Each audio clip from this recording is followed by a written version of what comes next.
ساتھ رسول اللہ صلی اللہ علیہ وسلم اس ماہ مبارک میں روزے رکھتے تھے۔ ہماری امت کی ماں حضرت عائشہ صدیقہ سے روایت ہے کہ آپ نے پوچھا کہ اس شعبان کے مہینے میں آپ اتنے زیادہ صلی اللہ علیہ وسلم، تو رحمت اللہ عالمین صلی اللہ علیہ وسلم نے ارشاد فرمایا کہ اللہ سبحانہ و تعالیٰ کی بارگاہ میں اس نصف شعبان کو، آج کی رات کو اللہ کے پاس ہمارے پورے اعمال پیش ہوتے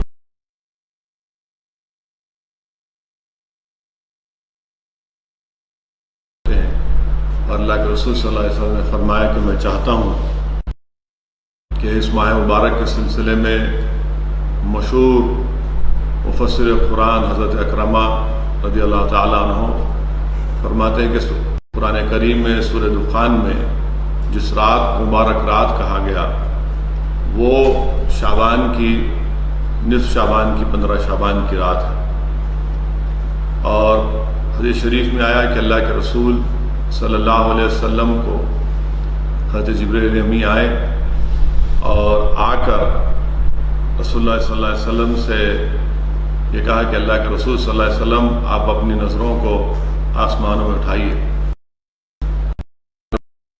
دیکھا کہ اللہ نے اپنے 300 رحمت کے دروازے کھول دیے ہیں، اور اللہ آج کی رات بخشش کرنے والا ہے۔ پھر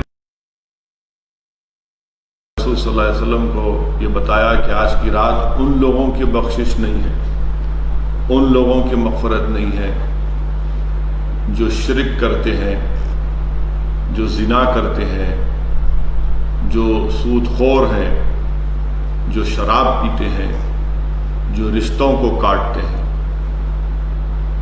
پھر اس حدیث شریف میں آیا کہ اللہ پھر رات آگے بڑھی تو اللہ کے رسول صلی اللہ علیہ وسلم کے پاس حضرت جبریل امی پھر آئے اور آ کر کہے رسول اللہ صلی اللہ علیہ وسلم آپ اپنی نظر مبارک کو اٹھا کر پھر سے دیکھیے۔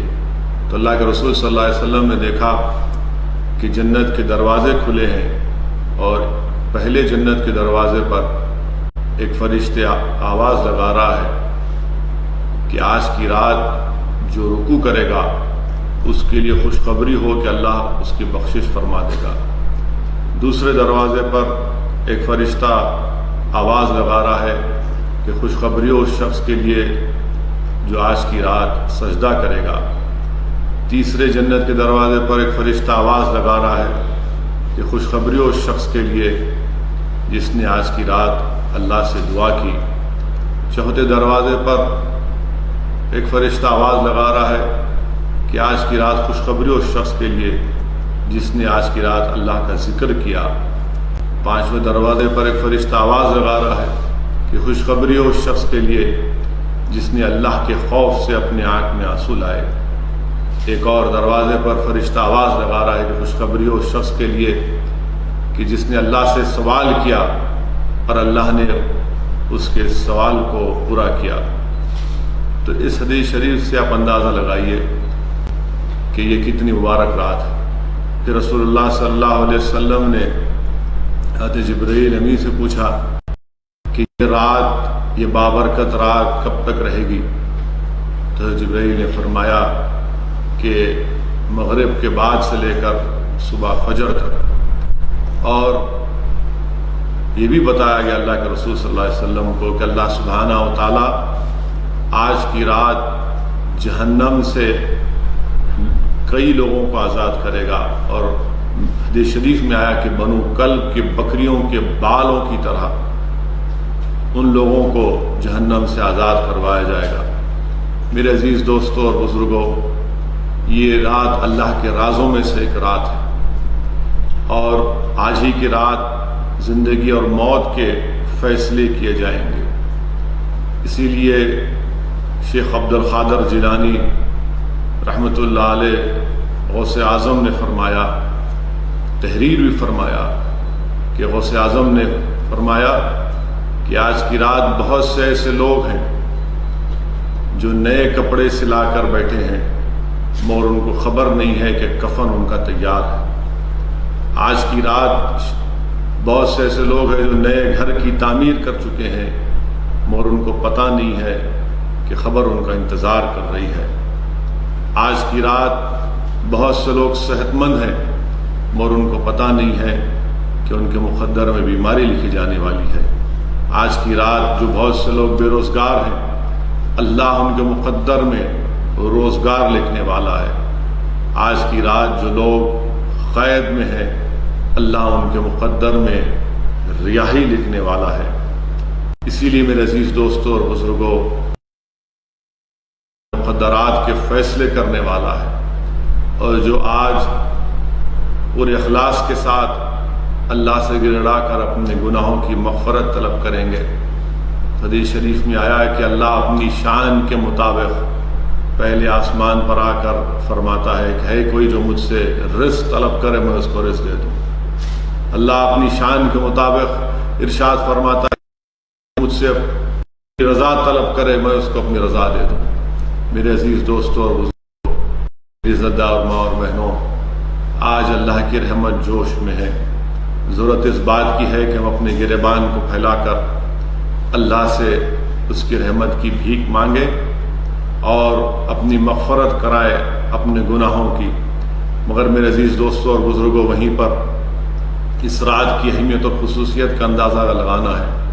حضرت حسن بصری رحمۃ اللہ علیہ آج ہی کی رات، نصف شعبان کی رات کو مسجد جا رہے ہیں، اور حسن بصری رحمۃ اللہ علیہ کو دیکھ کر لوگ یہ دیکھ رہے ہیں کہ حسن بصری سلطان المشائخ کے چہرے کا رنگ بدل رہا ہے۔ لوگوں نے پوچھا کہ حسن بصری چہرے کا رنگ کیوں بدل رہا ہے؟ تو حسن بصری نے کہا کہ آج کی رات زندگی اور موت کا فیصلہ ہونے والا ہے۔ آج کی رات کئی فرما برداروں کو نافرما برداروں کی فہرست میں ان کا نام لکھا جائے گا، اسی لیے میرے چہرے کا رنگ بدل رہا ہے۔ میرے عزیز دوستوں اور بزرگوں، یہ کیفیت حسن بصری کی ہے، سلطان المشائخ جن کو کہا جاتا ہے۔ اسی لیے میرے عزیز دوستوں اور بزرگوں، میرے غیور نوجوان ساتھیوں، زندگی کا چراغ کب گل ہو جائے یہ آج کی رات فیصلہ ہونے والا ہے۔ زندگی اور موت کا فیصلہ آج کی رات کرنے والا ہے۔ اسی لیے میری آپ تمام سے یہ گزارش ہے کہ اس رات کی ایک ایک لمحے کی اہمیت کو، اس کی قیمت کو سمجھیں، اور آج کی رات ایسے بھی بدبخت لوگ رہیں گے جن پر اللہ کی بخشش اور مغفرت پوری نہیں ہوگی۔ وہ کون لوگ ہیں؟ یہ وہ لوگ ہیں اپنے ماں باپ کی نافرمانی۔ میرے عزیز دوستوں اور بزرگوں، سورہ بنی اسرائیل میں اللہ سبحانہ و تعالیٰ قرآن کریم میں ارشاد فرماتے ہیں کہ میرا حکم مانو اور اپنے ماں باپ کی خدمت کرو، اور اللہ قرآن کریم میں فرماتا ہے کہ اگر وہ بوڑھا دونوں تمہارے ماں اور باپ میں سے اگر کوئی بھی یا دونوں ہی بڑھاپے کو پہنچ جاتے ہیں تو ان کو اف بھی نہ کہو۔ اور پھر اللہ سبحانہ و تعالیٰ سورہ لقمان میں آیت نمبر 14 میں فرماتا ہے کہ میرا شکر ادا کرو اور اپنے ماں باپ کا بھی شکر ادا کرو۔ آپ اندازہ لگائیے کہ اللہ کیا فرما رہا ہے قرآن کریم، جس کی تفسیر ترجمہ علماء اکرام نے کیا کہ اللہ سورہ لقمان میں فرما رہا ہے کہ میرا شکر ادا کرو اور اپنے والدین کا شکر ادا کرو، یعنی اللہ اپنے شکر کو ہمارے والدین کے شکریہ سے ملا دیا۔ حضرت ابن عباس رضی اللہ تعالیٰ عنہ ارشاد فرماتے لکھا بھی کہ قرآن کریم میں ایسی 3 آیتیں ہیں کہ جس میں اللہ یہ فرماتا ہے کہ ایک کام کو دوسرے کام سے اللہ نے جوڑ دیا، کہ قرآن کریم میں اللہ فرماتا ہے کہ اللہ کی فرما برداری کرو اور رسول کی اطاعت کرو۔ اگر ہم اللہ کی فرما برداری کریں اور رسول کی اطاعت نہیں کریں گے صلی اللہ علیہ وسلم کی عبادت قبول نہیں ہوگی۔ اللہ فرماتا ہے کہ نماز پڑھو اور زکوٰۃ دو، اگر ہم نماز پڑھتے زکوٰۃ نہیں دیتے تو نماز قبول نہیں ہوتی۔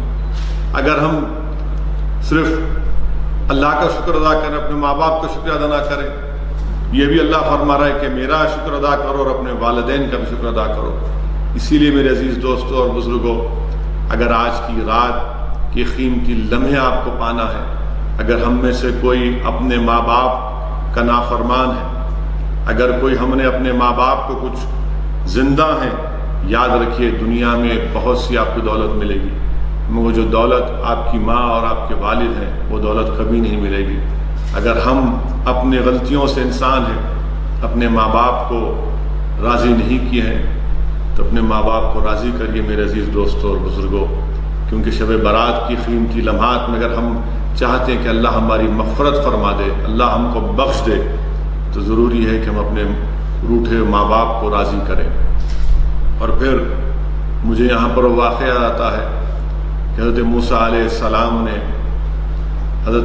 السلام نے اللہ سبحانہ تعالیٰ سے پوچھا کہ اللہ مجھے بتا دے کہ جنت میں میرا رفیق کون ہوگا، جنت میں میرا ساتھ کس کا ہوگا۔ تو اللہ سبحانہ تعالیٰ نے ارشاد فرمایا کہ موسیٰ، جنت میں تمہارا وہ شخص ساتھ رہے گا جو گوشت کا کاروبار، جس کو ہم قصی کہتے ہیں، قصاب کہتے ہیں، قصی، وہ تمہارے ساتھ ہوگا اور وہ فلاں مقام پر ہے۔ حضرت موسیٰ علیہ السلام اس مقام پر جاتے ہیں، دن بھر اس کے ساتھ رہتے ہیں، آپ کو اس کے ساتھ رہنے پر آپ کو کوئی سی بات نظر نہیں آتی جس کی بنیاد پر کہ وہ جنت میں آپ کے ساتھ رہے گا۔ پھر حضرت موسیٰ علیہ السلام اس کے ساتھ اس کے گھر کو جاتے ہیں، وہ آپ کو اپنے گھر میں بٹھاتا ہے اور بہت دیر کے بعد حضرت موسیٰ علیہ السلام کے پاس آتا ہے۔ حضرت موسیٰ علیہ السلام اس سے کہتے ہیں کہ یہ بات ٹھیک نہیں ہے کہ تم نے ایک مہمان کو بٹھا کر بہت دیر کے بعد آئے۔ تو وہ شخص کہتا ہے، اس کو نہیں معلوم کہ آپ حضرت موسیٰ علیہ السلام ہیں، وہ کہتا ہے کہ دیکھیے کہ میرے گھر میں ایک ضعیف ماں ہے اور میں جو اپنے محنت مزدوری کر کے جو اپنے ماں کو اپنے ہاتھوں سے کھانا پکا کر کھلاتا ہوں، اور میری ماں ہمیشہ مجھے دعا دیتی ہے کہ یا اللہ میرے بیٹے کو حضرت موسیٰ کا جنت میں رفیق بنا، اور میری ماں یہ بھی دعا کرتی ہے کہ اللہ مجھے اس وقت تک موت نہ دے جب تک کہ میں اپنے آنکھوں سے حضرت موسیٰ علیہ السلام کو نہ دیکھوں۔ حضرت موسیٰ علیہ السلام کہتے ہیں کہ تیری ماں کی دعا قبول ہوئی، چل مجھے تیری ماں سے ملاقات کروا دے۔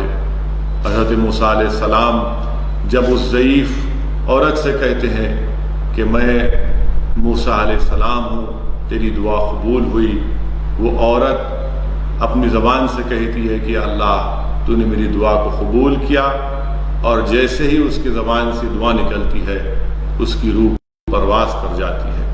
میرے عزیز دوستوں اور بزرگوں، اللہ کے رسول صلی اللہ علیہ وسلم جو سفر معراج پر گئے، اللہ کے رسول صلی اللہ علیہ وسلم نے دیکھا کہ جھاڑ کی شاخوں کی طرح اس پر آگ لگی ہوئی ہے، اس پر آگ لگی ہوئی ہے اور لوگ اس پر لٹکے ہوئے ہیں آگ میں۔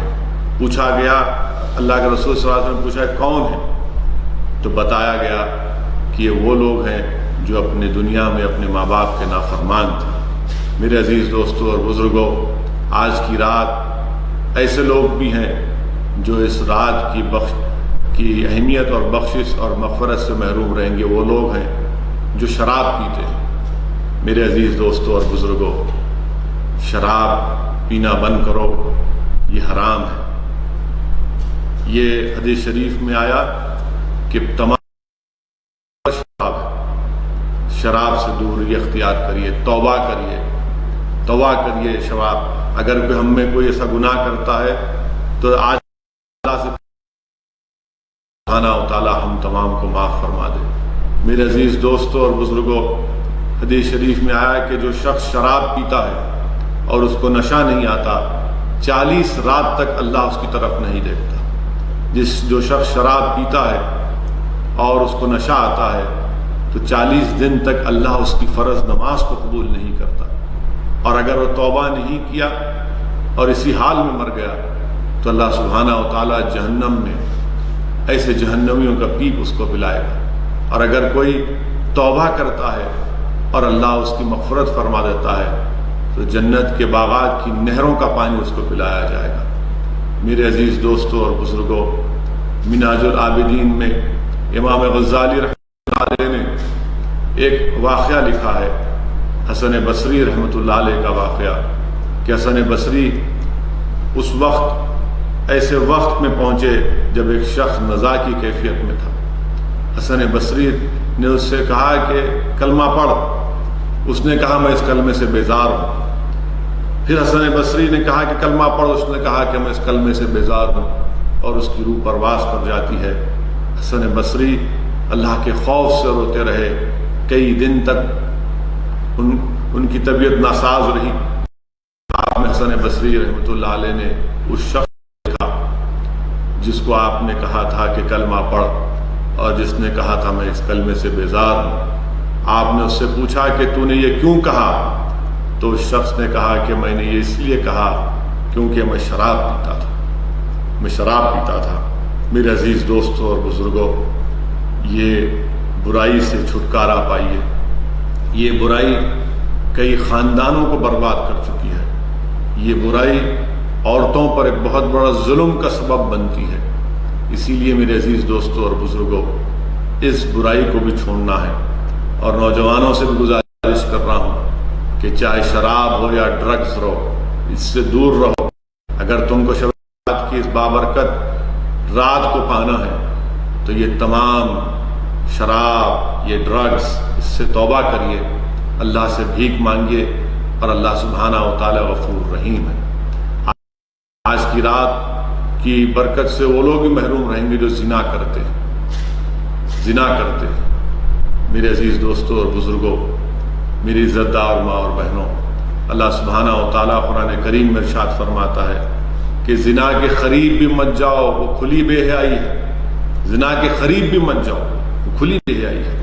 سورہ نور میں اللہ فرما رہا ہے کہ اپنی نظروں کو نیچے کرو، بند کرو، اور اپنی شرم گاہوں کی حفاظت کرو. جو لوگ زنا کرتے ہیں، یاد رکھو تمہارے چہرے کالے ہو جاتے ہیں، تمہارا رزق کم کر دیا جاتا ہے، اور آخرت میں اللہ کا غضب کا تم کو سامنا پڑے گا. جہنم کی آگ میں تم کو ڈالا جائے گا. اسی لیے آج کی رات کی برکتیں آپ کو مالا کرنا چاہتے ہو. آج کی رات اللہ کی رحمت جوش میں ہے، تم اپنے گریبان کو اللہ کی رحمت سے بھرنا چاہتے ہو، تو زنا سے توبہ کرو میرے عزیز دوستوں اور بزرگوں.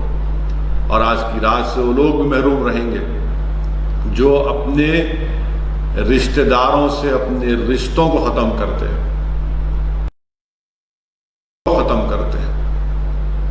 اگر ہمارے کوئی رشتہ دار ہیں اور محض اس لیے ہم ان سے رشتہ نہیں رکھتے کہ غریب ہیں، کمزور ہیں، تو یاد رکھیے رشتے منقطع کرنے والے بھی آج کی رات اللہ کے شب برات میں اللہ کی رحمت سے محروم رہیں گے.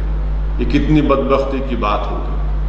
علامہ ذہابی رحمۃ اللہ علیہ اپنی کتاب الکبائر میں واقعہ لکھتے ہیں کہ ایک شخص حج کو جا رہا تھا. مکے میں اس نے، بہت رئیس شخص تھا، اس نے اپنے ایک دوست کے پاس 1000 دینار اس کے پاس رکھا ہے اور کہا کہ میں بطور امانت تمہارے پاس رکھا رہا ہوں، اور حج کرنے کے واپسی کے بعد تم سے آ کر لے لوں گا. جب حج کے بعد واپس آیا تو معلوم ہوا اس شخص کا انتقال ہو چکا ہے، اور اس کا پتہ لگایا تو کوئی اس رشتہ دار نظر نہیں آئے. تو کتاب الکبائر میں حضرت لکھتے ہیں کہ اس شخص نے مکے کے عارف باللہ لوگوں کے پاس گیا. اس نے کہا کہ تم جاؤ اور جا کر زمزم کے کنویں کے پاس ٹھہر کر رات کے اندھیرے میں اس کا نام پکارو، اور اگر وہ جواب دے گا تو سمجھنا وہ نیک ہے، اور اگر جواب نہیں دے گا تو سمجھو کہ وہ جہنمی ہے. تم یمن جاؤ، یمن میں برہوت نامی ایک کنواں ہے، وہاں پر جا کر اس کا نام پکارو، وہاں پر جہنمیوں کی روحیں جمع کی جاتی ہیں. وہ شخص زمزم کے کنویں پر گیا، اس کا نام پکارا، آواز نہیں آئی. اس کو بڑا افسوس ہوا کہ اس کے دوست نے اس کو جواب نہیں دیا. برہوت کے کنویں کے پاس جا کر اپنے دوست کا نام پکارا، اس نے آواز لگائی. اس شخص نے، جس نے امانت رکھائی تھی، اس سے کہتا ہے کہ میرے دوست، تو نے کبھی امانت میں خیانت نہیں کی، تو نے اپنی عبادتوں کو نہیں چھوڑا، تو آخر کیا وجہ ہے کہ تو آج جہنمیوں میں تیرا شمار ہو رہا ہے؟ تو شخص کہتا ہے کہ میری ایک بہن تھی جو غریب تھی، قسم پرسی کے عالم میں رہتی تھی، میں نے اس سے اپنا رشتہ منقطع کر لیا، اسی لیے مجھ پر آج مجھے جہنم میں شمار کیا جا رہا ہے. وہ شخص یہ بھی کہتا ہے کہ میں نے اپنے گھر کے فلاں مقام پر تمہارے اس امانت کو وہاں پر رکھا ہے۔ میرے عزیز دوستو، رشتوں کو منقطع مت کریے، یہ رشتے بہت ضروری ہیں۔ رشتوں کو منقطع کرنے والا بھی آج کی رات اللہ کی رحمت سے دور رہے گا۔ شرک مت کریے، اللہ کے ساتھ کسی کو مت ٹھہرائیے، یہ بہت بڑا گناہ ہے، ہرگز شرک مت کریے۔ اور اللہ کے رسول صلی اللہ علیہ وسلم نے ایک اور شرک کے چھوٹے شرک کے بارے میں کہا۔ صحابہ نے پوچھا رسول اللہ صلی اللہ علیہ وسلم، یہ شرک اصغر کیا ہے؟ اللہ کے رسول صلی اللہ علیہ وسلم نے فرمایا کہ ریاکاری ہے۔ حدیث شریف میں آیا کہ جو لوگ دنیا کو دکھانے کے لیے اللہ کی عبادت کرتے ہیں، جس دن حساب کتاب جائے گا اس دن اللہ فرمائے گا ان لوگوں سے، جاؤ ان لوگوں کے پاس جن کو دکھانے کے لیے تم عبادت کرتے تھے، ان سے اجر حاصل کرو۔ میرے عزیز دوستوں اور بزرگوں، اللہ کے خوف سے، اللہ کی محبت سے، رسول اللہ صلی اللہ علیہ وسلم سے محبت اور ان کی غلامی کا توغ جو ہمارے گلوں میں ہے، اس کے لیے ہم کو عبادت کرنا ہے۔ ہم کو نہ دنیا سے ڈرنا ہے، نہ دنیا کے لوگوں کے لیے عبادت کرنا ہے، بلکہ اللہ کے لیے، صرف اللہ کے لیے ہم کو عبادت کرنا ہے۔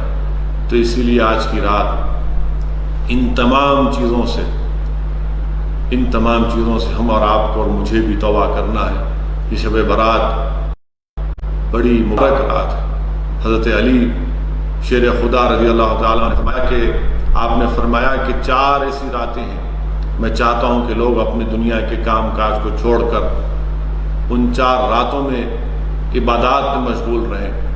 آپ شیر خدا نے فرمایا کہ پہلی رجب کی رات ہے، دوسری نصف شعبان کی رات جو آج ہے، پھر عید الفطر کی، عید الاضحیٰ کی رات۔ امام حسن رضی اللہ تعالیٰ عنہ نے فرمایا کہ میں نصف شعبان کے دن ایک رات کا ایک حصہ اپنے نانا جان پر، اللہ کے رسول صلی اللہ علیہ وسلم پر درود و سلام پیش کرتا ہوں۔ پھر امام حسن نے کہا کہ میں رات کا حصہ استغفار کرتا ہوں اور پھر رات کے حصے میں نماز پڑھتا ہوں۔ تو پوچھنے والے نے پوچھا کہ امام حسن ایسا کرنے پر ہوگا؟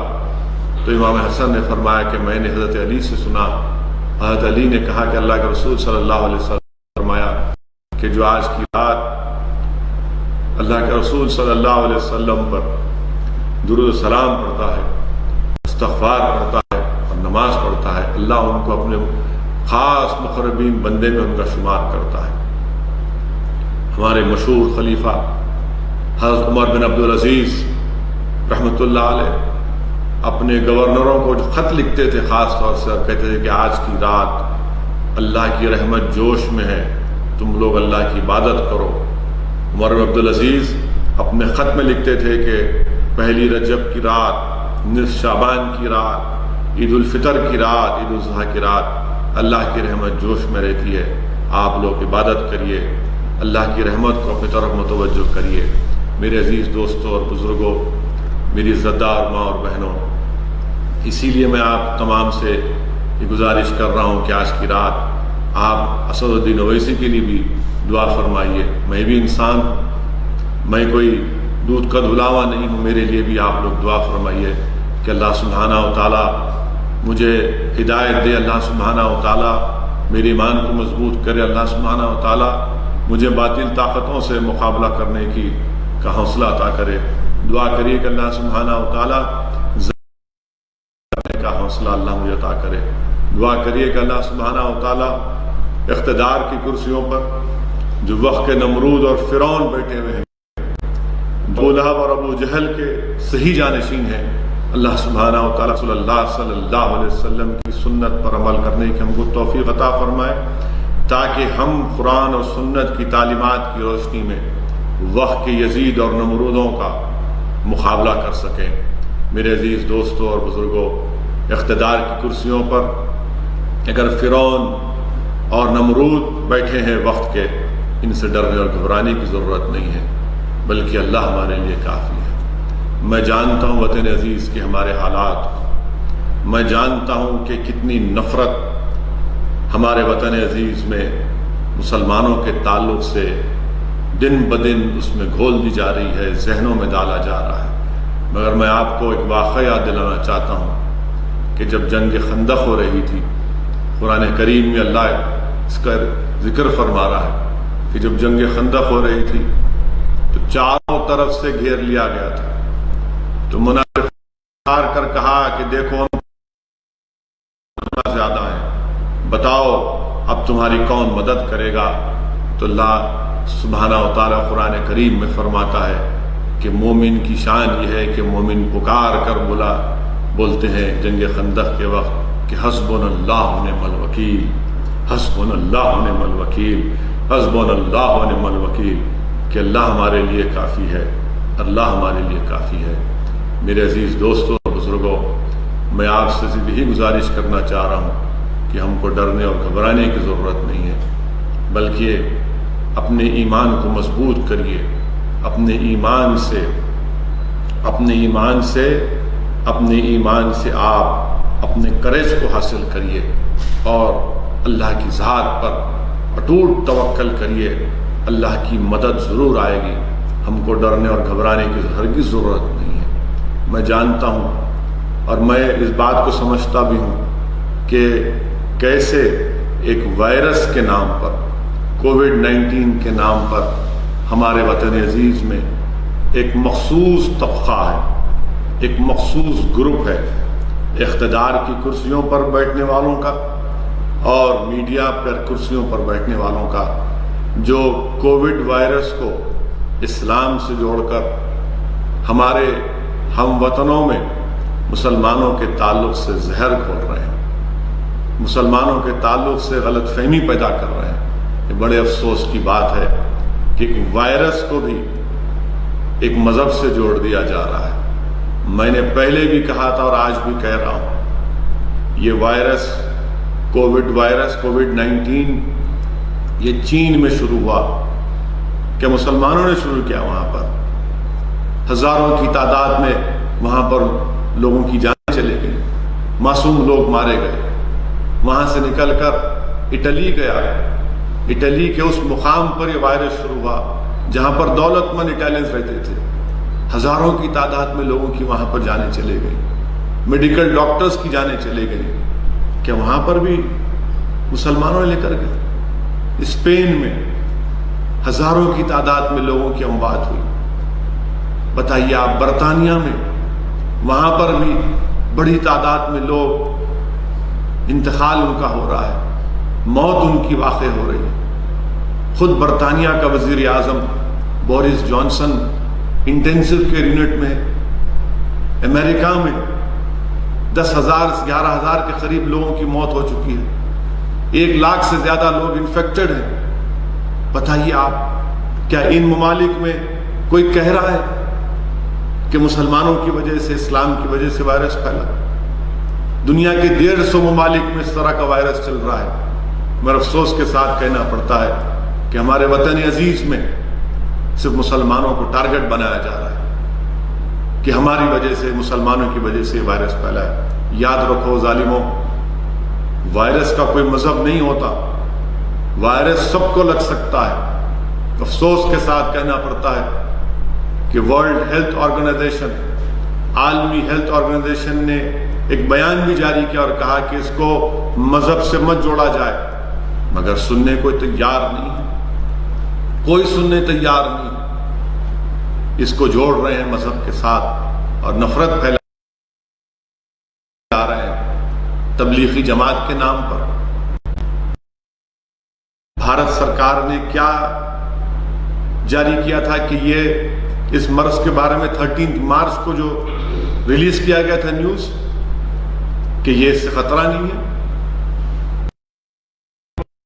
بھارت میں ہوا کووڈ وائرس کا 3 پہلے آئے کیرلا میں، جو لوگ آج مسلمانوں کو، اسلام کو بدنام کر رہے ہیں۔ میں تم سے سوال کر رہا ہوں، بتاؤ ان 3 لوگوں کا کیا نام تھا جو کیرلا میں آئے تھے؟ وہ جو 17 اٹالین ٹورسٹ تھے، ان کا کیا نام تھا بتائیے آپ؟ WHO کا گائیڈ لائن سے آپ اس کو فالو نہیں کر رہے ہیں۔ تبلیغی جماعت کو بدنام، ان کو استعمال کر کے مسلمانوں کو، اسلام کو بدنام کرنا، یہ کہاں کی بات ہے؟ وائرس کا کوئی مذہب ہوتا ہے کیا؟ اگر مذہب ہوتا ہے تو بتائیے کیرلا کے 3 لوگوں کا کیا نام تھا؟ وہ 17 اٹالین ٹورسٹ کا کیا نام تھا؟ افسوس کے ساتھ کہنا پڑتا ہے کہ WHO کے گائیڈ لائنز کی خلاف ورزی کی جا رہی ہے۔ اور آج ہندو اخبار کو میں پڑھا جس میں گورنمنٹ آف انڈیا انگریزی میں لکھتا ہے کہ such targeting of a community and its religious organization would lead to communal polarization۔ میں ہمارے حکومت سے بھی کہنا چاہ رہا ہوں کہ اتنی دیر کیوں لگی آپ کو؟ پردھان منتری نے کب کہا تھا وائرس کے بارے میں؟ 19 مارچ کو کہا تھا، اور اس کے بعد شروع ہو گیا ہر جگہ پر WHO کے گائیڈ لائنز کی خلاف ورزی ہو رہی ہے۔ دلی کی حکومت، جہاں کا چیف منسٹر جب دلی جل رہا تھا تو بجائے اپنی اتنی بڑی میجورٹی کو لے کر دلی کے فسادات کے علاقوں میں جاتا جہاں پر ہندو اور مسلمان مار رہے تھے، وہاں پر چلے آتے، نہیں گئے چیف منسٹر۔ کہاں جاتے ہیں؟ راج گھاٹ کو جا کر آنکھیں بند کر کے بیٹھتے ہیں، اور وہاں کی سرکار ایک نمبر دیتی ہے کہ تبلیغی جماعت سے اتنے افیکٹڈ، اور دوسروں کا نمبر تو بتا دو ان کا بھی، جو دوسرے افیکٹڈ ہے ان کی کون سی ہے وہ۔ میں افسوس کے ساتھ کہتا ہوں کہ یہ غلط ہے، WHO گائیڈ لائنز کی خلاف ورزی ہے۔ اور میں یہ بھی کہنا چاہوں گا کہ تلنگانہ ہیلتھ منسٹر کر رہے ہیں، یہ ایسا نہیں کرنا چاہیے۔ یقیناً ہم جانتے ہیں کہ تبلیغی جماعت کے مرکز میں لوگ گئے تھے، نکلا کچھ بھی کر رہے ہیں۔ میں پھر سے کہہ رہا ہوں کہ تلنگانہ کی حد تک، آندھرا کی حد تک تقریباً پورے تبلیغی جماعت کے ذمہ داروں نے پورا کوآپریشن دیا ہے۔ یقیناً آج تلنگانہ میں 414 ایکٹیو کیسز ہیں اور 45 ڈسچارج بھی ہو چکے ہیں، 11 اموات بھی ہوئی ہیں۔ مگر اس کا مقابلہ کیسے کریں گے؟ آپ توڑ کر کریں گے مقابلہ؟ میرے بھائی، ہمارے اطراف ایک وائرس کا طوفان چل رہا ہے، ہمیں کشتی میں چل رہے ہیں، ہمارے سمندر میں طوفان ہے۔ آپ اس طوفان سے کیسے کشتی کو نکالیں گے؟ اگر وہ طوفان کشتی میں آ جائے گا تو پھر سمندر کے طوفان کا کہاں مقابلہ کریں گے اس وائرس کا ہم؟ جو لوگ ایسا کر رہے ہیں ہے تو مت کریے کام۔ اگر آپ میں بہت زیادہ نفرت ہے، اگر آپ اندھے ہو چکے ہیں تو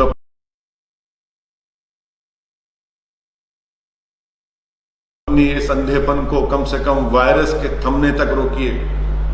وائرس کے میں آپ کے سامنے ان واقعات کو رکھنا چاہ رہا ہوں۔ بتائیے، آپ ایک ویڈیو ڈال دیا گیا کہ ایک مسلمان بنڈی پر فروٹ، ایک پرانا ویڈیو نکال دیا گیا کہ مسلمان اپنے کھانے کے پلیٹس کو، یوٹینسل کو چاٹ رہے ہیں۔ ارے بھائی، یہ ہمارے ایک دانہ بھی نہیں چھوڑتے وہ لوگ، آپ اس کو جوڑ دیے، غلط۔ پھر ایک صوفیوں کا ایک ویڈیو جو ملک کا نہیں ہے، پڑوسی ملک کا ہے، نکال کر بتا دیے، وہ بھی جھوٹ ثابت ہوا۔ پھر ایک پرانا ویڈیو نکالے کہ ایک مسلمان جو ہے ایک ریسٹورنٹ میں کھانے پر تھوک رہا ہے، اس سے وائرس پھیلا رہا ہے، پرانا ویڈیو۔ پھر ایک فلیپینز کا ویڈیو نکال دی کہ دیکھو یہ مسلمان ہے اور بریڈ کے اوپر تھوک رہا ہے، یہ ویڈیو بھی جھوٹا نکلا۔ دشمن، جو ملک کے دشمن ہے، جھوٹا ویڈیو نکالے کہ ایک انڈر ٹرائل ہے، وہ اس کو بتا دیے تبلیغی جماعت کا ہے، وہ پولیس والے پر تھوک رہا ہے، پرانا ویڈیو، اس کا تبلیغی جماعت سے کوئی تعلق نہیں ہے۔ پھر ایک امر اجالا نیوز پیپر ہے کہ تبلیغی جماعت کے لوگ گوشت کا مطالبہ کر رہے ہیں اور پیشاب کر رہے ہیں، کیا جھوٹ ہے۔ اور پھر اسی نیوز کو سہارنپور کی پولیس نے ڈینائی کر دیا۔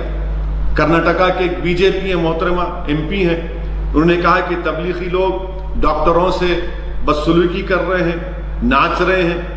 تو انہی کے ریاست کا، جہاں BJP کی سرکار ہے، محترمہ سنیے، بیلگاوی کا ڈپٹی کمشنر SP بمنہالی نے اور ہاسپٹل کے ڈائریکٹر نے اس واقعے کی تردید کی، ڈینائی کیا اس کو، جھوٹ آپ کا۔ پھر زی نیوز نے رپورٹ کیا کہ تبلیغی جماعت کے لوگوں نے پتھر پھینکے ہیں فیروز آباد میں، فیروز آباد کی پولیس نے اس کا ڈینائی کیا، آپ کی جھوٹ ثابت ہوئی۔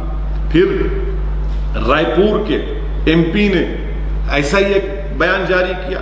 معلوم ہوا کہ تبلیغی جماعت کے لوگ ایمس رائے پور میں ایسا کر رہے ہیں. ایمس رائے پور نے بیان جاری کیا, یہ بیان جھوٹا ہے ان کا. ریوا میں ایک ویڈیو جاری کر دیا گیا کہ کوئی مار رہا ہے, وہ بھی جھوٹ ثابت ہوا.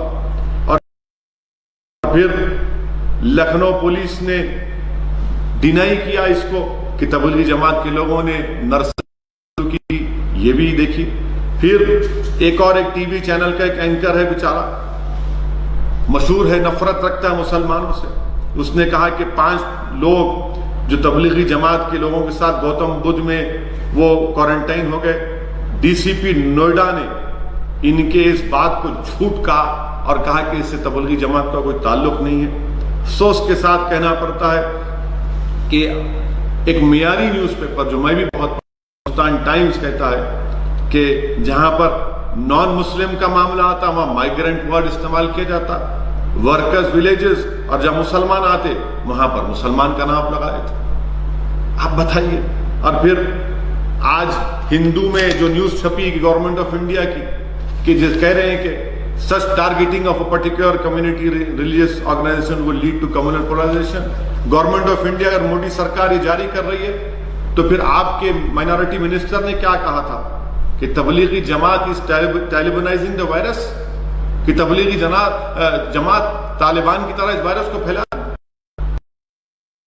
آپ ہی کا منسٹر کہہ رہا ہے, وزارت اقلیتی بہبود کا منسٹر. اور کیا ہوا, جو نفرت ہمارے ملک میں مسلمانوں کے اور تبلیغی جماعت تعلق سے آپ نے پھیلائی, اس کا نتیجہ کیا نکلتا ہے. دیکھیے آپ, دیکھیے کیا ہو رہا ہے. ایک جو فروٹ میوہ بیچتے ہیں, فروٹ وینڈرز ٹھیلا بنڈی پر اتراکھنڈ میں, ان سے کہا گیا جا کر کہ تم مسلمان ہو, تم سے وائرس پھیل سکتا ہے, تم یہاں پر بنڈی نہیں لگا سکتے ورنہ تم ہندوؤں کو وائرس دے دو گے. یہ ہمارے ملک میں ہو رہا ہے. اتراکھنڈ کا واقعہ یہ. پھر دوسرا واقعہ, شاستری نگر بیٹھ کر کرسیوں پر بیٹھ کر جو ٹھیلا بنڈی پر لوگ غریب آتے ہیں, ان سے کہہ رہے ہیں کہ تو کیا ہے, تو مسلمان ہے, ملا ہے, مت آ یہاں پر. بتائیے آپ.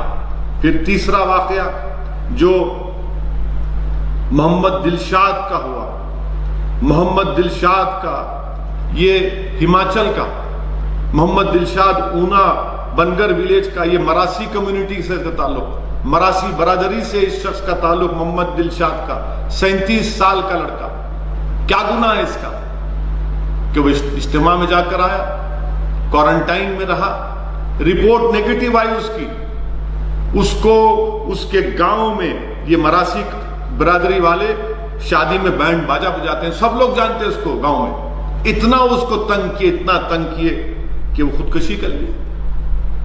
37 سالہ محمد دلشاد خودکشی کر لیا. یہی چاہ رہے آپ لوگ, خوش ہو رہے ہیں کیا لوگ اس طرح کی حرکت کر کے.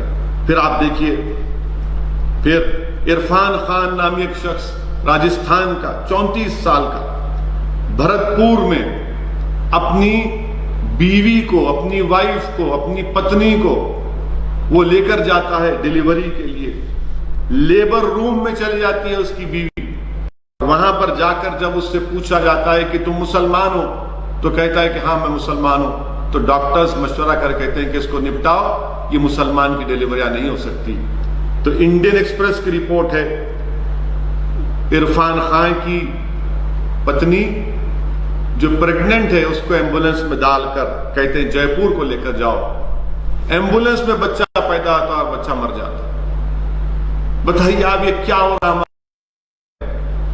اور پھر 22 سالہ محبوب علی, اس کو دلی کے بوانا میں اس لیے مارا پیٹا گیا کیونکہ وہ بھوپال سے تبلیغی جماعت کے اجتماع میں جا کر آیا. وہ ابھی زندگی اور اپنی موت کی لڑائی لڑ رہا ہے اسپتال میں.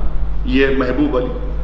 اب گڑگاؤں میں ایک مسلم فیملی کو اینٹوں سے مارا گیا کیونکہ وہ لوگ ویڈیو لے رہے تھے جو دیا جلاؤ کا, جو وزیر اعظم نے کہا تھا, اینٹوں سے ان کو پیٹا گیا صرف ویڈیو لینے پر. پھر گڑگاؤں کے دھنکوٹ ولیج میں کسی نے آ کر مسجد کے سامنے فائرنگ کر دی. اور جب ان سے پوچھا گیا کہ بھائی تم نے کیوں فائرنگ کی، تو اس مارنے والے نے کہا کہ میں جا رہا تھا مسجد کے اندر جو بیٹھا ہے اس کو وائرس ہوا نہیں ہوا۔ یہ اس طرح کی حرکت۔ پھر کرناٹکا میں اسلم میں کھانا دے رہے ہیں غریبوں کو، تو ایک ایکٹیوسٹ زرین تاج کو بنگلور میں ان پر حملہ کیا گیا اور ان سے کہا گیا کہ تم کیوں آئے ہندو؟ ارے میرے دوست، بھوک، غریبی، وائرس مذہب کو نہیں دیکھتی۔ اگر کوئی مسلمان کو ہندو جا کر یا ہندو کو مسلمان کو جا کھانا کھلاتا ہے تو کون سا گناہ کیا اس نے؟ مگر آپ مار رہے ہیں۔ ہریانہ کے جن ڈسٹرکٹ میں ایک مسلمان فیملی کو ان کے پڑوسیوں نے صرف اس لیے مارا اور پیٹا کیونکہ انہوں نے دیا نہیں جلایا تھا، سر پھوڑ دیا گیا ان لوگوں کا۔ اور ولیج پردھان بھی حسب روایت مسلمانوں کے خلاف گئے۔ پنجاب میں دودھ بیچنے والے ان کو مارا اور پیٹا گیا۔ ہوشیارپور ڈسٹرکٹ میں وہ ندی کے دامن میں پھنسے ہوئے ہیں، آج بھی نہیں نکل سکتے، گجر کمیونٹی کے ہیں، دودھ نہیں بیچنا تو ان کو مارا اور پیٹا گیا۔ پھر ویسے ہی باگل کوٹ میں ایک مسلمان کو جو مچھی پکڑنے کے لیے کرشنا ریور میں گیا اس کو مارا اور پیٹا گیا۔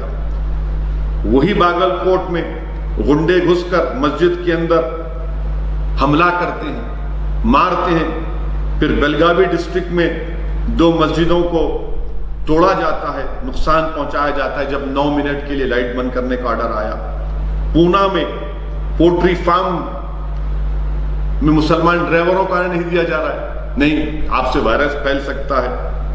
اب بتائیے کہ کوئی اس بارے میں یہ نہیں کہتا کہ بھائی وائرس کس سے پھیل رہا ہے، وائرس کہاں سے آ رہا ہے، وائرس کا کوئی مذہب ہے کیا؟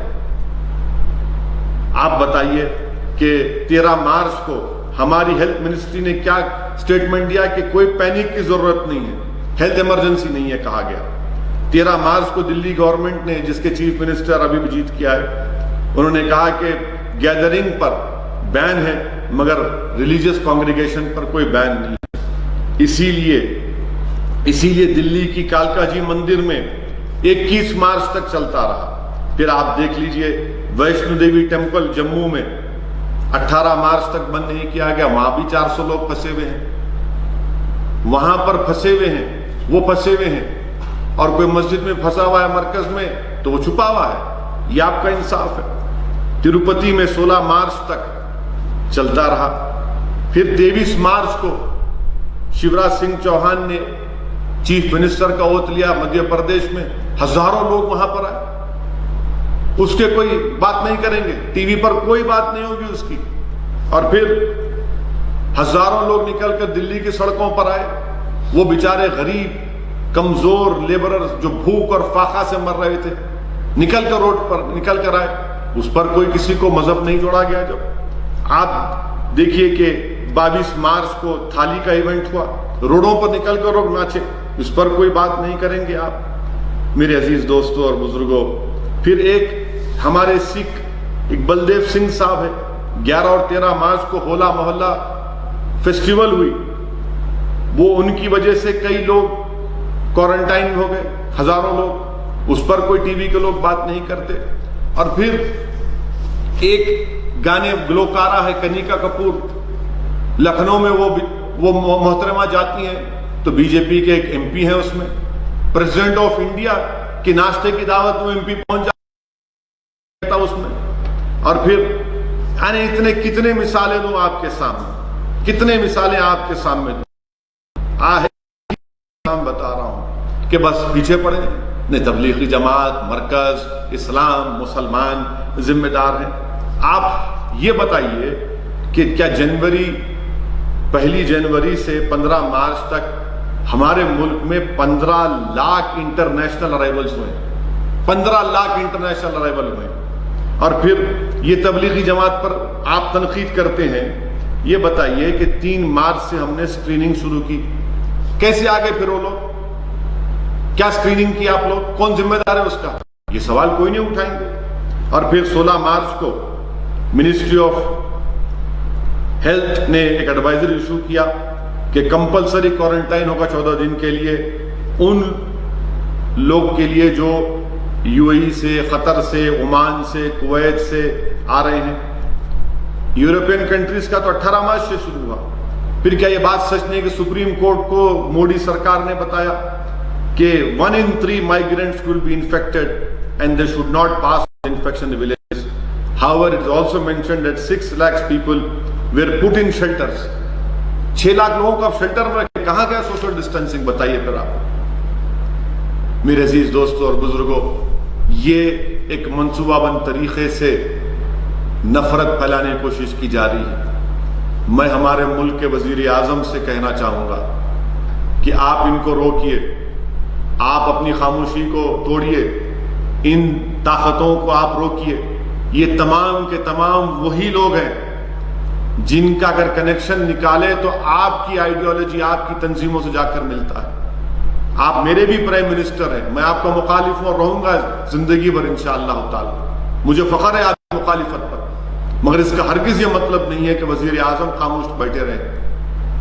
آج آپ کی حکومت ایک نوٹس جاری کر، بیان جاری کرتی ہے، مگر اتنے دنوں میں کتنی نفرت پھیلا دی گئی، کتنی نفرت پھیلا دی گئی، مارا اور پیٹا جا رہا ہے، بورڈز لگا دیے جا رہے ہیں کہ یہاں پر مسلمان الاؤڈ نہیں ہے۔ آخر یہ نفرت کیوں؟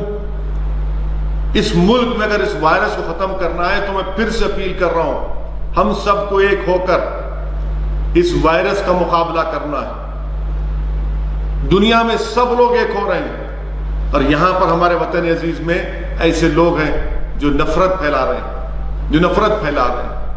نفرت مت پھیلائیے، یہ وائرس کسی مذہب کو نہیں دیکھتا۔ یقیناً اخلاقی ذمہ داری ہو سکتی ہے میری اگر میرے گھر کو کوئی آتا ہے، مگر اس کا یہ مطلب تو نہیں ہے کہ کوئی کورونا جہاد۔ یہ کورونا جہاد کیا ہوتا ہے میرے بھائی؟ کورونا جہاد کو آپ جوڑ رہے ہیں، ٹویٹر پر ٹرینڈ کرا دیے اس کو۔ میں آپ سے پھر سے اپیل کر رہا ہوں کہ جو لوگ اس طرح کا کام کر رہے ہیں، آپ ملک کے لیے کوئی کام نہیں کر رہے ہیں، آپ ملک کو مضبوطی کا کام نہیں کر رہے۔ ایسا کام کر کے یہ غلط کام ہو رہا ہے۔ آج اس لاک ڈاؤن کی وجہ سے ہر غریب پریشان ہے۔ میں دیکھ رہا ہوں حیدرآباد میں، تلنگانہ میں کتنے غریب پریشان ہیں، فاقہ کشی کر رہے ہیں اپنی۔ مگر یہ میں بھارت کی عوام سے کہنا چاہ رہا ہوں کہ غریبوں کی اس تکلیف کو جو لاک ڈاؤن کی وجہ سے ہو رہی ہے، لاک ڈاؤن بغیر کسی سے مشورہ کیے وزیر اعظم نے اعلان کر دیا، نہ کوئی ٹائم دیے، اعلان کر دیا، کوئی کچھ نہیں کر سکتا۔ اور اس لاک ڈاؤن کی ان پلانڈ لاک ڈاؤن کی وجہ سے آج بھارت کے ہر بڑے بڑے شہروں میں، میں حیدرآباد کی مثال دے سکتا ہوں، تلنگانہ کی مثال دے سکتا ہوں، جو ہمارے بھائی اتر پردیش، بنگال، بہار کے خاص طور سے سیمانچل سے آئے ہیں، جھارکھنڈ سے آئے ہیں، کوئی پرسان حال نہیں ان کا۔ یہ تو ہمارے چیف منسٹر نے ایک بڑا اچھا کہا کہ انہوں نے اعلان کہا کہ یہ تمام کے تمام تلنگانہ کے ہمارے بھائی ہیں۔ میری ریاست میں KCR نے کہا کہ کوئی بھوکا نہیں سوئے گا۔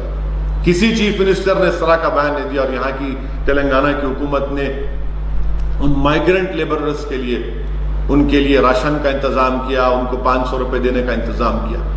آج بھی مختلف مقامات پر ان کو کھانا بھی دیا جا رہا ہے۔ میں تلنگانہ کی حکومت کے اس اقدام پر ان کو مبارکباد بھی دیتا ہوں۔ مگر آپ بتائیے، اس لاک ڈاؤن کی وجہ سے بہت غریب پریشان، روزگار نہیں ہے، گھر چلانے کے لیے پیسہ نہیں ہے۔ کیا کیا وزیر اعظم آپ نے؟ ٹھیک ہے، آپ نے PDS کو جاری کیا، 77 million ton food corporation of India میں ہمارا گودام بھرے ہوئے، چھوڑیے نا اس کو پردھان منتری جی، کس دن کے لیے فوڈ کارپوریشن آف انڈیا میں اتنا سامان اکاؤنٹنگ کے لیے چھوڑیے اس کو۔ فوڈ کارپوریشن انڈیا سے پورے بھارت کے سٹیٹس کو دیجیے، آپ جو FCI میں پورے سٹیٹس کو دیجیے، ان لوگوں کو دیجیے جن کے پاس ریشن کارڈ نہیں ہے، بھوکے ہیں لوگ، ان لوگوں کو دیجیے جو لنگر لگاتے، جو کھانا پکا کر غریبوں کو کھلائیں گے۔ 77 million ton food corporation India ہمارا کس دن کے لیے، کیا کریں گے ہم؟ امریکہ کو تو آپ دوائیں دے سکتے ہیں، بھارت آپ نہیں دیں گے؟ 77 ملین ٹن رکھا ہوا ہے ایف سی آئی میں، آج ہی ایسے دنوں کے لیے تو ہم نے کیا تھا۔ میں لاک ڈاؤن اگر آپ کو بڑھانا ہے وزیر اعظم، یہ آپ کا فیصلہ ہے، مگر لاک ڈاؤن اگر آپ بڑھائیں گے تو لاک ڈاؤن اسی وقت کامیاب ہوگا جب ایک ایک غریب کے اکاؤنٹ میں آپ کم سے کم 5,000 روپے ڈالیں گے۔ ڈالیے 5,000 روپے، اگر بجٹ کو ختم کرنا ہے ختم کر کے نیا بجٹ لیجیے، اگر نوٹوں کو چھاپیے، نوٹوں کو۔ چیف منسٹر چندر شیکھر راؤ نے صحیح کہا، یہ وقت جان بچانے کا ہے۔ غریب یا تو غریب کہہ رہا ہے کہ ہم کووڈ سے نہیں مرے تو بھوک سے مر جائیں گے، کہاں جائے گا غریب بتائیے آپ۔ میں وزیر اعظم سے اپیل کر رہا ہوں، ڈیمانڈ کر رہا ہوں کہ آپ لاک ڈاؤن اگر بڑھانا چاہ رہے ہیں تو اسٹیٹس کو، ہمارے تلنگانہ میں 85 لاکھ وائٹ ریشن کارڈ ہولڈرز ہیں، کہ ایک ایک وائٹ ریشن کارڈ ہولڈر کے اکاؤنٹ میں 5,000 روپے ڈالے جائیں گے۔ لاک ڈاؤن آپ بڑھائیے، لاک ڈاؤن کامیاب اس وقت ہوگا، کب تک ہم غریبوں کو روک پائیں گے؟ ان کو کھانے کی ضرورت ہے۔ یقیناً تلنگانہ میں یہاں کی سرکار آؤٹ آف دی وے جا کر 2 مہینے کا راشن بھی دے رہی ہے، اب 1,500 روپے قریب اکاؤنٹ میں بھی جمع کیے جائیں گے۔ میں پرائم منسٹر سے بھی یہ بھی کہنا چاہوں گا، 5 ایم پی جن کے ان کو بلایا، اور جس کے 5 ایم پی سے کم پارٹی سے ان کو نہیں بلایا۔ وزیر اعظم، آپ نے ایک بہت بڑا موقع کھو دیا ہماری آواز کو، ہماری بات کو سننے کا۔ آپ اندازہ لگائیے کہ دیش کے وزیر اعظم نے کس کو نہیں بلایا۔ اسد الدین اویسی کی 2 ایم پی ہیں، میں اور امتیاز جلیل اورنگ آباد کے۔ انڈین یونین مسلم لیگ کے 3 ایم پی ہیں کیرلا کے، بدرالدین اجمل ہیں 1 ایم پی کے۔ آپ جانتے ہیں کہ کیرلا میں سب سے پہلے وہاں پر شروع ہوا، آپ ان کو بلاتے، پرائم منسٹر بلاتے تو کیرلا کی حقیقت سن لیتے۔ اگر آپ ہم کو بلاتے تو میں یہ سب باتیں آپ سے کرتا کہ کیسے کرونا جہاد کے نام پر دیش میں اس طرح کی حرکتیں کی جا رہی ہیں۔ میں آپ سے کہتا وزیر اعظم کہ آپ اگر لاک ڈاؤن بڑھاتے ہیں تو آپ 5,000 روپے غریبوں کے اکاؤنٹ میں ڈالیے۔ میں آپ سے کہتا کہ ہمارے ملک میں ہمارا ہیلتھ کا ایکسپینڈیچر 9% ہے، کہاں مقابلہ کریں گے ہم؟ کم سے کم 3% ہونا چاہیے ہیلتھ کا ایکسپینڈیچر جی ڈی پی کے لحاظ سے۔ دوستوں اور بزرگوں، میں تمام سے آپ سے اپیل کر رہا ہوں کہ یہ ایک وائرس ہے، اس کا کوئی مذہب نہیں ہے۔ میں مسلمانوں سے بھی اپیل کر رہا ہوں کہ آپ سوشل ڈسٹینسنگ کو برقرار رکھیے۔ میں حیدرآباد کے مسلمانوں سے اپیل کر رہا ہوں کہ سوشل ڈسٹینسنگ کو برقرار رکھیے۔ میں تلنگانہ کے مسلمانوں سے اپیل کر رہا ہوں سوشل ڈسٹینسنگ کو برقرار رکھیے۔ میں میرے وطن عزیز کے بھارت کے مسلمانوں سے اپیل کر رہا ہوں کہ سوشل ڈسٹینسنگ کو برقرار رکھیے۔ مسجدوں میں جمع مت ہوئیے۔ تمام علماء کرام نے متفقہ فیصلہ لیا ہے کہ ہم گھر میں اپنی نمازوں کو ادا کریں گے، گھر میں اپنی نمازوں کو ادا کریے۔ جمعے کے دن مسجد مت جائیے، ظہر کی نماز ادا کریے۔ آج شب برات ہے، الحمدللہ ہم گھر میں بیٹھے ہیں، ورنہ ہم تمام لوگ اپنے اپنے مرحوم والد والدہ کی قبروں پر جا کر فاتحہ پڑھتے ہیں۔ ہم اپنے گھر سے بیٹھ کر ان کی مغفرت کے لیے دعا کر رہے ہیں۔ میری آپ سے اپیل ہے کہ حکومت کا تعاون کریے۔ اندور میں جو ہیلتھ کے ورکرز پر پتھر پھینکے گئے وہ غلط اقدام ہے۔ وہ لوگ کیوں آئے؟ وہ جان بچانے آئے، آپ کا ٹیسٹ کرنے آئے، ان پر پتھر بازی کیوں؟ مجھے افسوس کے ساتھ کہنا پڑتا ہے کہ میرے کانسٹیٹوئنسی میں، میرے شہر میں ایک پولیس کا کانسٹیبل پروین جس کا نام ہے، لائن کو صحیح کر رہا ہے اور ایک شخص آ کر لٹ سے اس کو مار کے سر پھوڑ دیتا ہے پروین کا۔ کیا جہالت ہے یہ؟ ظلم ہے، جرم ہے یہ پولیس کے لوگ، یہ میڈیکل سٹاف، یہ لوگ اپنی جانوں کو ہتھیلی پہ رکھ کر ہماری حفاظت کر رہے ہیں۔ کم سے کم ہم ان کا تعاون کریں۔ اگر تعاون نہیں کر سکتے تو اور مشکلات تو مت پیدا کریے۔ میں حیدرآباد کے عوام سے اپیل کر رہا ہوں کہ سوشل ڈسٹینسنگ کو رکھیے۔ یہ مرض بڑھ رہا ہے، یہ مرض بڑھ رہا ہے. آج تلنگانہ میں 400 کے قریب 414 ایکٹیو کیسز ہیں. بتائیے آپ، اگر خدا نہ خواستہ یہ کمیونٹی وائرس ہو جائے گا تو کون بچے گا؟ کہاں ہے ہمارے پاس انفراسٹرکچر؟ کہاں ہے وینٹیلیٹر ہمارے پاس؟ میری آپ سے ادباً گزارش ہے کہ سوشل ڈسٹینسنگ کو برقرار رکھیں. ضروریات کے لیے اپنے گھر سے نکلیے، صرف ضروریات کے لیے. آج حیدرآباد میں 2 یا 3 مقامات پر ریڈ زون کر دیا گیا.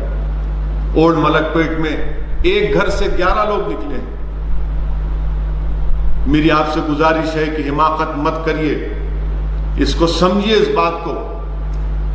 اور جو آپ اپیل کر رہی ہے، جو میڈیکل ایکسپرٹس آپ سے کہہ رہے ہیں، اس پر عمل کریے.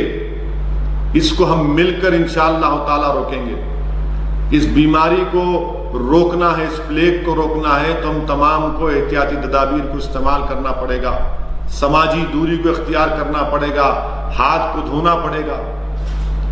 اور الحمدللہ تلنگانہ میں حیدرآباد کے جو تبلیغی جماعت کے ذمہ داروں نے ہم سے پورا تعاون کیا، میں ان کا بھی شکریہ ادا کرتا ہوں. جو چار مینار یونانی ہسپتال میں 200 لوگ تھے، گاندھی میں سروجنی آئی ہاسپٹل میں تھے، ان تمام کو نیگیٹو نکلے. اب ان کو ہوم کوارنٹائن کر دیا گیا. اور ایسے کوئی لوگ ہیں جو اپنا ٹیسٹ نہیں کروائے ہیں، جو دلی مرکز گئے تھے، یہ اپنے ڈسٹرکٹ کلیکٹر سے، عہدیداروں سے اپنا ٹیسٹ کروائیے، اور تاکہ اس بیماری کو ہم کنٹرول کر سکیں. ہم سب لوگ مل کر اگر تعاون کریں گے، کوآپریٹ کریں گے، تو یقیناً انشاءاللہ تعالی یہ ہم اس وبا کو روک پائیں گے.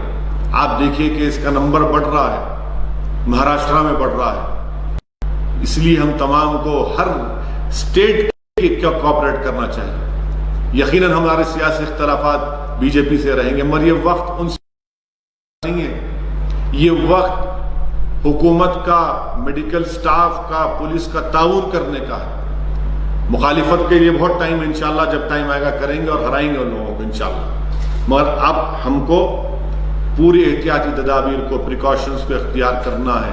ہاتھ دھوئیے. جہاں پر آپ سے کہا جا رہا ہے کہ گھر سے مت نکلیے جب تک آپ ماسک نہ پہنیں، تو ماسک پلیز پہنیے. جو لوگ پان، گٹکا، زردہ کھا کر تھوکتے ہیں، مت تھوکیے، بین ہے. آپ کے تھوکنے سے وائرس پھیل سکتا ہے. بچائیے اپنے آپ کو، اپنے خاندان کو بچائیے، اپنی اولاد کو بچائیے. حماقت مت کریے، جہالت مت کریے. عقل مندی اس میں ہے کہ آپ ان تمام چیزوں پر عمل کریں پلیز. اور پھر سے آپ سے اپیل کر رہا ہوں کہ ان تمام چیزوں پر غور کریے، اور انشاءاللہ تعالی ہم کو ڈرنے اور گھبرانے کی کوئی ضرورت نہیں. یقیناً موت آنی ہے، کوئی موت سے بچتا نہیں ہے. میں پھر سے کہہ رہا ہوں کہ جو لوگ اس وائرس میں صبر کا دامن تھام کے رہیں گے، جو صبر کے ساتھ اس وائرس میں رہیں گے، اور اللہ ان کو زندہ رکھے گا، تو رسول اللہ صلی اللہ علیہ وسلم نے فرمایا، بخاری کی حدیث ہے، کہ جو لوگ صبر کا دامن تھام کے رہیں گے اور زندہ رہیں گے، اللہ ان کو شہید کے برابر انعام دے گا. تو زندہ بھی رہنا ہے میرے بھائی. یقیناً موت آئے گی، مگر کوئی حماقت کرنا نہیں ہے. دین اسلام کی تعلیمات میں یہ نہیں ہے کہ آپ موت کو دعوت دیں، آفتوں کو دعوت دیں. اور اس کا خیال رکھیے. سیاسی اختلافات اپنی جگہ پر ہے، وہ بعد میں کیے جائیں گے، مگر ایسے وائرس میں بھی، وائرس تو انشاءاللہ ختم ہو جائے گا. آج نہ کل اس کی دوا نکلے گی، مگر مجھے یقین ہے کہ کمیونل وائرس کی کوئی دوا نہیں ہے. کمیونل وائرس کی دوا صرف فطرت کو تبدیل کرنے سے پیدا ہوگی.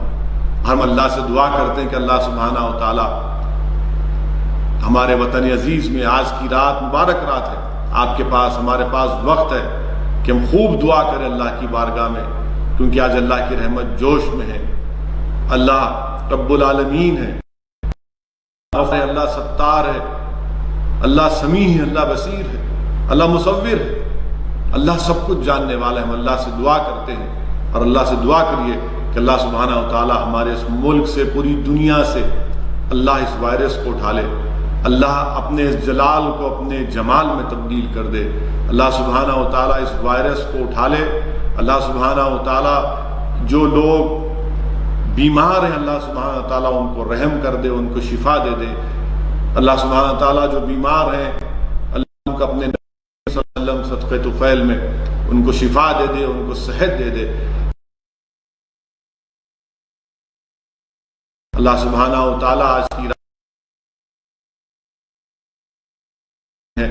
ہمت اور حوصلے کو اپنے بلند رکھیے، اور انشاءاللہ تعالی مجھے پورا یقین ہے کہ آپ تمام کے تعاون سے ہم اپنے بھارت میں، اپنے اس ملک میں اس وائرس پر کنٹرول حاصل کریں گے، اور انشاءاللہ تعالی یہ بڑھتا ہوا گراف گرے گا، اور انشاءاللہ ہم تمام لوگوں کو اللہ بخیر حیات رکھے گا، صحت مند رکھے گا، اور پھر ایک نارمل سی ریسٹور ہوگی۔ مگر اس وقت میں یہ ضروری ہے کہ ہم اپنے رب سے اپنے رشتے کو مضبوط کریں۔ حالات پیدا ہو گئے کہ ہم اپنے گھروں کے حد تک محدود ہو کر رہ گئے۔ کیا وقت بتا رہا ہے کہ اللہ سے اپنے رشتے کو مضبوط کریے۔ ایسے وقت میں پڑھیے، لکھیے، کتابیں پڑھیے، قرآن کریم کو پڑھیے، با ترجمہ سے پڑھیے، دین کو سمجھیے، دین کی سمجھ حاصل کریے، نمازوں کو پڑھیے۔ اگر آپ کے پاس بہت وقت ہے تو اپنے قضاؤں کو ادا کریے، اپنے سوروں کو یاد کریے، اپنے بچوں کو اچھے اچھے واقعات سنائیے، اور پریکاشنز کو استعمال کریے۔ یہ وقت ہم تمام کو ایک ہو کر جو حکومت کی طرف سے جو پریکاشنز، جو میسیجز دیے جا رہے ہیں، اس پر ہم کو عمل کرنا ہے۔ میری آپ سے آخر میں دعا ہے کہ آپ شب برات کے دن آپ تمام ملک کے لیے دعا کریے، میرے لیے دعا کریے کہ اللہ سبحانہ و تعالیٰ پورے عالم میں اس وبا سے ہم کو چھٹکارا دے، ہمارے ملک میں اللہ ہم کو اس وبا سے چھٹکارا دے۔